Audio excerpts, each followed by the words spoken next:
If you're over 40, new to YouTube, and you feel confused or stressed about your watch hours, especially when they seem to go down for no obvious reason, this video is for you. Because there is one rule on YouTube that causes more anxiety than almost anything else, and it's called the 365-day watch time rule. And once you understand this rule clearly, a lot of the panic disappears and you can finally focus on what actually grows a channel. Let's get into it.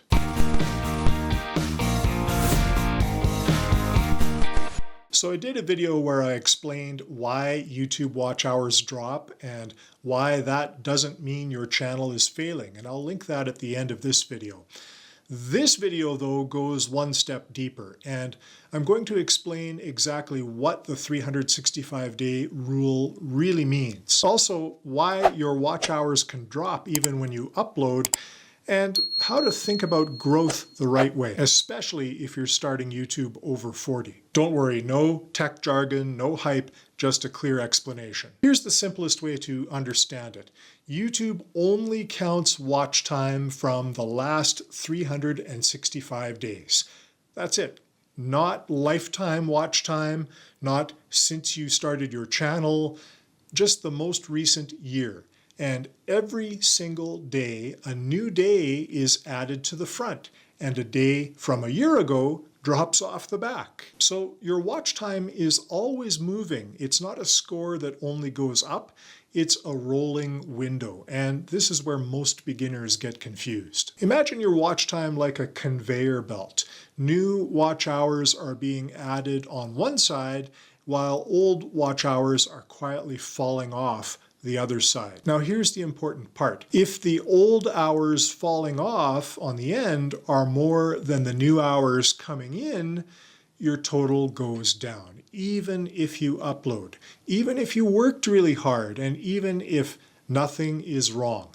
And that's not punishment, it's just the math. And I know for creators over 40, this hits especially hard. Most of us grew up believing that effort leads to progress and consistency equals growth. So when you upload and see numbers drop, your brain says, well, gee, I must be doing something wrong. But YouTube doesn't measure effort. It measures viewer behavior. And until your newer videos replace the watch time that's expiring, those drops are perfectly normal. So why doesn't uploading alone fix it? This is a big misconception because uploading more videos does not automatically increase watch time.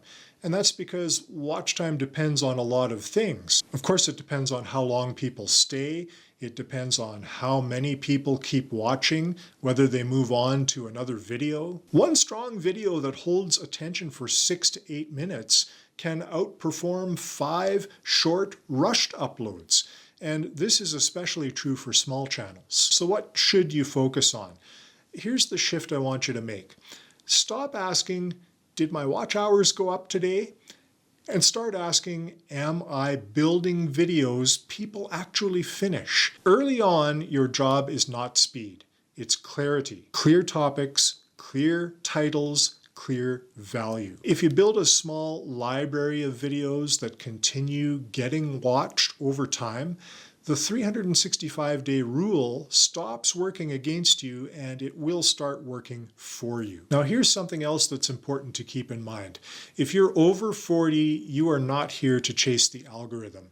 You're here to build something sustainable. Slow growth with strong foundations beats fast growth that burns you out every time. The 365-day watch time rule isn't a trap, it's just a reminder that YouTube rewards consistency over time. So don't panic and don't get yourself overworked. If this explanation helped you relax even a little bit, let me know in the comments. And if you haven't watched my first video on why watch hours drop in the first place, I'll link that for you here. You're not behind, you're just early. And that's a good place to be. See you in the next video.